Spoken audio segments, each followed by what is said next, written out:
Have you ever felt stuck, blocked, drained, or like you're in a creative slump? You are so not alone. I call this pesky little phenomenon creative block. Creative block is when you feel drained of inspiration, unable to produce work, or are in a creative slowdown. This is a broader form of writer's block, and it feels like being stuck in a slump. It's the worst. I've experienced creative block multiple times in my career. In fact, every good thing I've produced, I've experienced some kind of creative block. And that's the reframe I want to give you in this video. If you feel blocked or slumped or burnt out, it might mean you're on the right track. And I want to teach you some specific steps you can use to get out of it.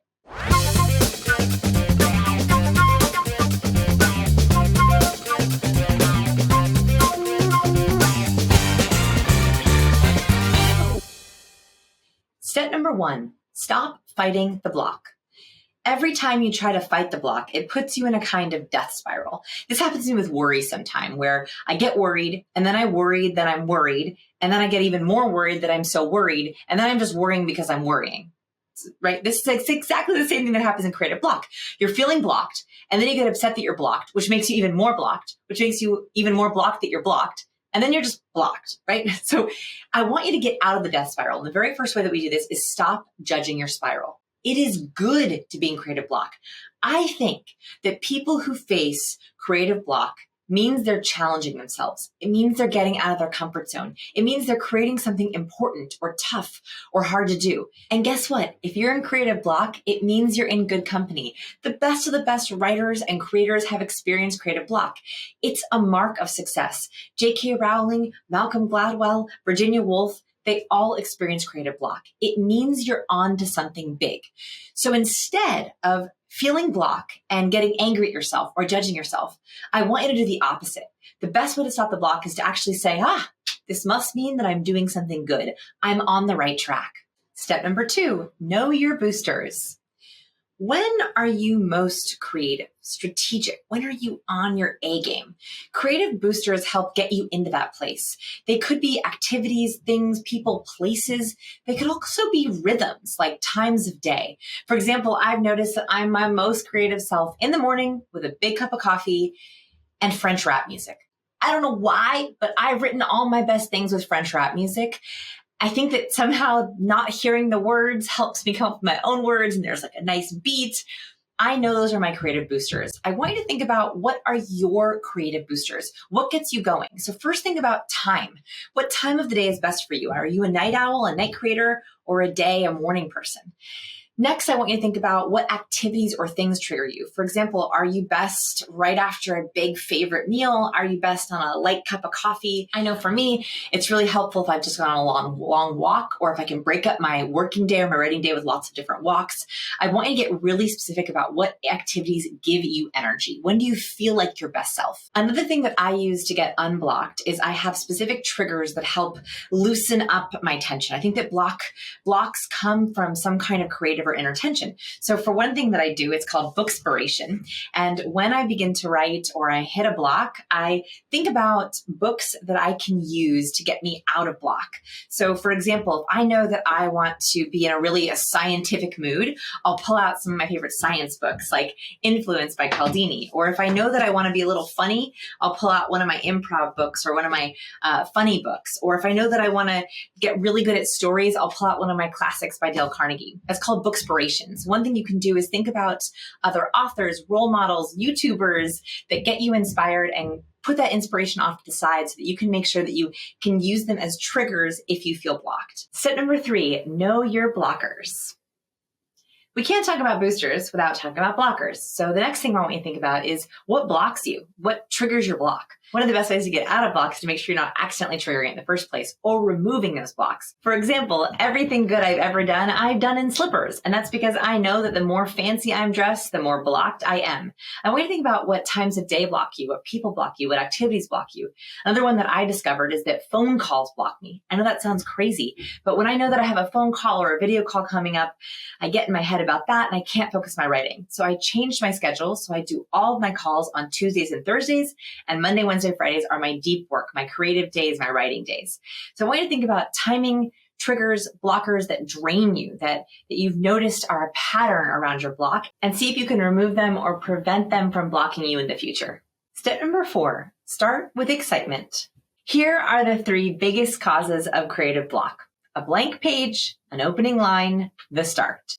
It is so hard to start, right? Nothing is more intimidating than a blank page. The biggest mistake that people make is they start at the beginning, or they start with the start. I actually want you to start with excitement. That means picking out the area, the place, the thing, the topic that gets you most excited or is the easiest. And the biggest mistake that we make is trying to start at the beginning. We try to come up with a brilliant opening line or a brilliant thesis. For every single one of my books and projects, I have always started in the middle, specifically in the section that got me the most excited. I thought, what is the one thing I know how to share or teach or do? I'm starting there. Oftentimes I would have to go back and rework it, but it gave me a lot of momentum. It gave me a lot of juice. The entire goal here is to start with what will build momentum for you. I love this quote by author Malcolm Gladwell, one of my role models, one of my heroes. He says, "I never react to being stuck by stopping." In other words, blocks stop you. I don't want you to then have to work to build a lot of pressure to start on the most important thing. Sometimes if I feel blocked on a section or a chapter or a story, I leave it, I drop it, and I start something else. Anything else. The worst thing is to get bogged down in that block and to get deeper into it. That creates that spiral of death that we talked about at the beginning. So I will then go and do a completely different task on the same project. I'll go organize my citations. I'll work on a story that I know I want to share at the very end. I'll work on the conclusion. I'll organize and format images and pictures. That way I'm keeping momentum going. I'm doing something and I'm not getting stuck in the stopping. That advice from Malcolm Gladwell has served me so well in my courses, in my books, because I make sure that I'm always working on something. Typically that jiggers or creates a little bit of juice and momentum where I can go back and tackle that blockage or that stopping point with a fresh set of eyes. Step number 5, end smart. One of the best ways to avoid block and to avoid starting on a start is to end well. Here's what I mean. Here's the biggest mistake that creatives make when they're trying to create something or produce something big.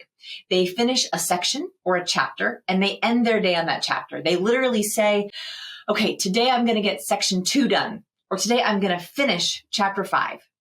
The problem with that is it sets you up for a blank page tomorrow.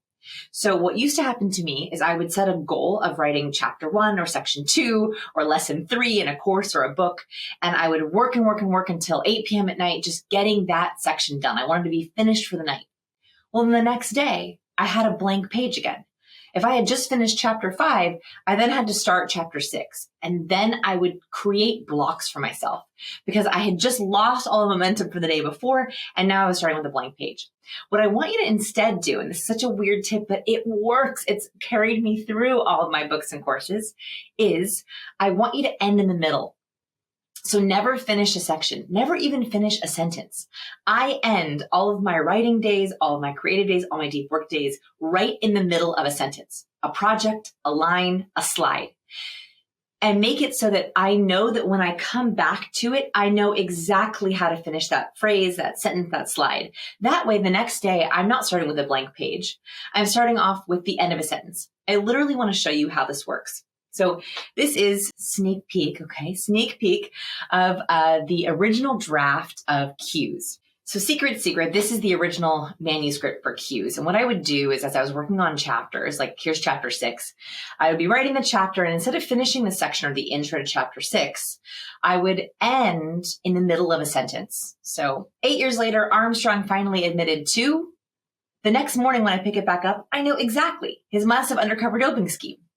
So I literally end each section mid-sentence so that the ending is obvious. The next day, I can then roll right back into writing. There's no cold start. There's no, how should I do this opening line? There's no pressure on the thesis. It's releasing pressure for myself because I know exactly where to pick back up.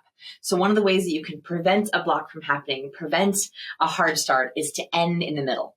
Step number 6, change it up. One of the best ways to get out of a creative block is to change something up. This could be changing your environment, working in a different room or a different desk or a different outfit, trying a different coffee, trying a different coffee shop. When I was really blocked for cues, I asked one of my friends who was out of town if I could go over to her living room while she was out of town and just write in her living room.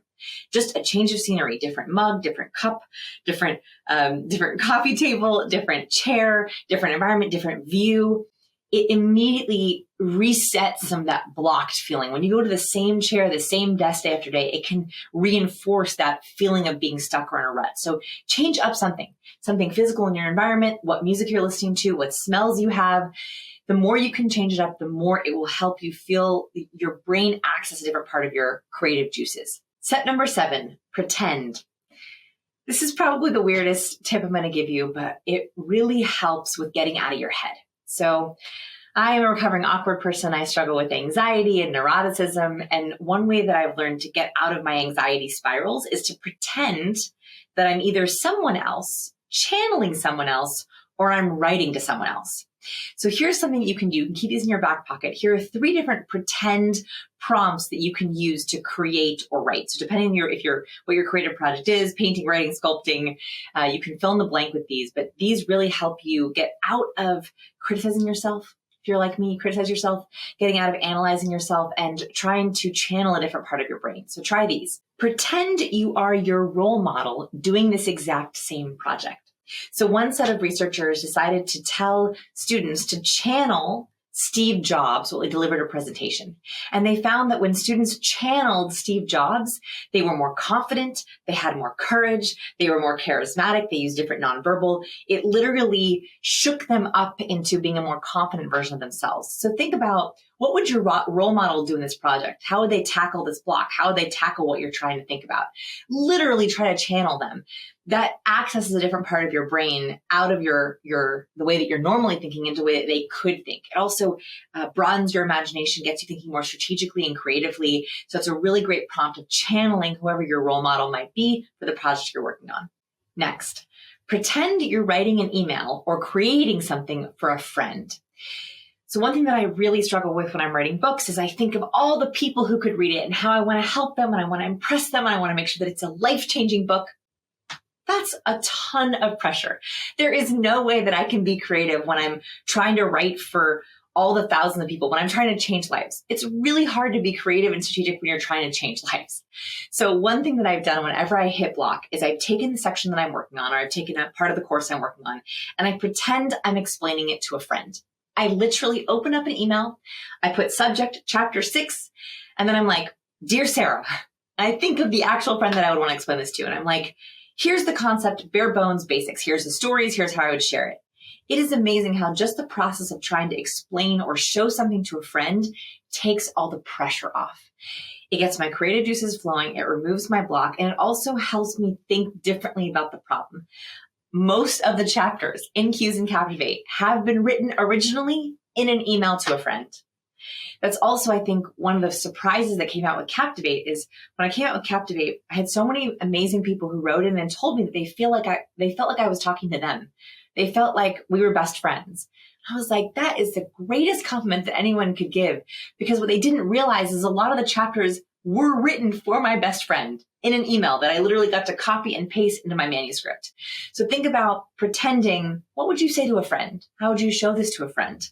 How would you explain it to a friend? Last, pretend. This is just practice. It doesn't matter. Again, that pressure thing can really get us blocked. So sometimes when I'm working with speaking students and they're delivering big TED Talks or really big presentations, when they think about being on stage in front of the most important people at work or 100 people watching or all their YouTube followers, they shut down creatively. So I tell them, this is practice. This one doesn't matter. This one I want you to do just for funsies. But this one doesn't even count. Practice creating or writing a draft. That surprisingly will often end up being the one that you use, but it also takes a lot of the pressure off. So sometimes I tell myself I'm writing a practice manuscript or I'm creating a practice YouTube video. Secretly, a lot of the YouTubes that you see are my practice videos that end up being better than my formal videos. So you can try that one to take the pressure off of yourself. Here's the bottom line. Creative blocks come from fear. fear of not being good enough, fear of not being able to express your ideas, feeling like being judged or criticized, fear of yourself, judging and criticizing yourself. The more that you can remove the fear in your blockers, in your inspiration, the better. The more freedom you have to be strategic in your most creative self. So when I'm sitting and I'm writing or I'm creating something, all I'm trying to do is create a safe mental space and a safe physical space for me to be free with my ideas. I also want to give you a big thank you. Every single YouTube video I create is a part of my ideas. I put a lot of my creativity into these videos and I get in my own head about them. I judge myself. I get blocks on videos, sometimes in the middle of filming, and I'm just like, I can't do it. I can't do it. It's horrible. So I use these tips to also create videos for you and try to keep them real and authentic and fresh. It means sometimes I have word flubs and mess ups. It means sometimes I'm not perfect in explaining my ideas. And so I want to thank you for helping create this safe space for me to share with you. If you like this video, I would so appreciate for you to give it a like. If you want more videos like this about kind of the behind the scenes of the psychological tricks I use to create and produce, I would love for you to subscribe to the channel. I put out videos every week. And if you are interested, I would be honored if you would check out my books, Captivate and Cues. You'll see some of the examples that I'm talking about in the books, which is crazy and cool. I definitely channeled Steve Jobs for one of the sections. Maybe you'll know which one it is. So check out those books. Thank you so much for watching, and I'll see you in my next video.